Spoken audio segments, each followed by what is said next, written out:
bohong. Aku hanya memikirkan satu peraturan penting. Kenapa kau lakukan hari ini kalau kau bisa melakukannya besok? Few moments later.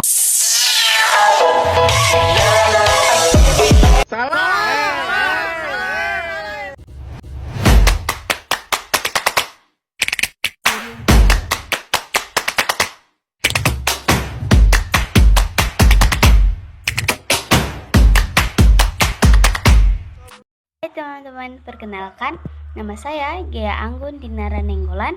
Saya berasal dari kelas 11 F3.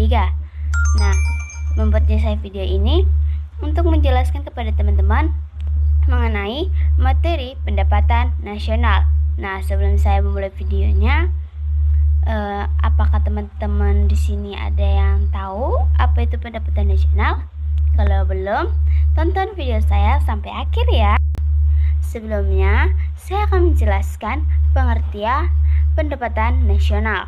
Nah, pendapatan nasional adalah jumlah seluruh pendapatan masyarakat di suatu negara dengan faktor-faktor produksi dalam periode biasanya sih 1 tahun. Nah, yang termaksud dalam pendapatan nasional ini biasanya adalah tenaga kerja, bunga modal, upah, sewa tanah, dan yang terakhir, laba pengusaha. Sebelumnya, teman-teman udah tahu rumus dari pendapatan nasional? Kalau belum, simak videonya lagi. Nah, rumus dari pendapatan nasional itu adalah Y sama dengan W plus I plus R plus P. Nah, ada yang tahu apa yang dimaksud dengan rumus tadi? Kalau belum, aku jelasin ya. Nah, selanjutnya saya akan membahas mengenai rumus tadi. Yang pertama, wages, upah atau gaji.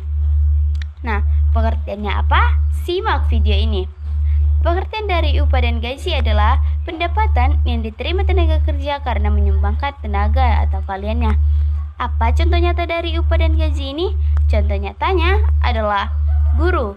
Guru menerima gaji dari sekolah atau pemerintah. Yang kedua, dokter. Dokter menerima upah dari rumah sakit atau klinik. Yang ketiga, buruh pabrik menerima gaji bulanannya. Yang keempat, karyawan bank atau perusahaan menerima gaji dan tunjangan. Yang kelima, polisi atau TNI atau PNS.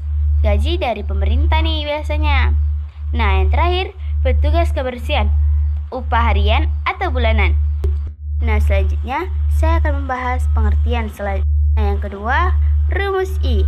I biasa disebut interest atau bunga modal. Nah, apa pengertian dari bunga modal? Nah, bunga modal itu adalah pendapatan yang diterima karena menyerahkan modal dalam kegiatan ekonomi. Contoh nyatanya, yang pertama adalah investor deposito yang mendapatkan bunga dari bank. Yang kedua, pemilik obligasi yang mendapatkan bunga obligasi. Nah, yang ketiga, pengusaha kecil yang meminjam modal lalu menerima bunganya. Nah, yang keempat, pemberi pinjaman vintage resmi yang menerima bunga dari debitor. Nah, yang ketiga, saya akan membahas R. R atau rent biasa disebut dengan sewa. Pendapatan yang diterima dari pemilik tanah atau bangunan atau barang yang ia sewakan. Contoh nyatanya adalah pemilik kos-kosan. Pemilik kos-kosan menerima uang sewa kamar. Nah, yang kedua, pemilik kontrak rumah menerima uang sewa tahunan. Nah, yang ketiga, pemilik gedung perkantoran yang mendapatkan sewa dari perusahaan tersebut. Nah, yang terakhir, petani penggarap lahan sawaan menerima sewa tanah ke pemilik lahan sampai ke si pemilik penerima atau biasa disebut dengan R tadi ya.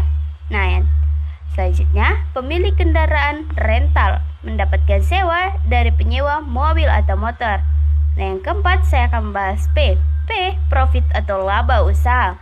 Nah, yang dimaksud laba usaha ini adalah pendapatan yang diterima pengusaha sebagai selisih dari pendapatan dan biaya produksi. Contoh nyata dari laba pengusaha adalah pengusaha warung makan. Jadi laba dari penjual makanan. Nah, yang kedua, pedagang di pasar. Laba dari selisih harga, jual dan beli. Nah, yang ketiga, pembeli toko online. Atau biasanya ini seperti kayak Shopee misalnya nih. Nah, pengusaha selanjutnya adalah pengusaha tekstil. Laba dari produksi pakaian. Yang terakhir, pemilik perusahaan besar. Ini biasanya laba bersih tahunan. Nah, W atau upah dari gaji ini proporsinya bisa yang tadi saya sebut ya teman-teman. Nah, segitu penjelasan dari saya. Sekiranya teman-teman menerima ilmu dari saya. Salam sejahtera buat kita semua. Sampai jumpa lagi. Terima kasih.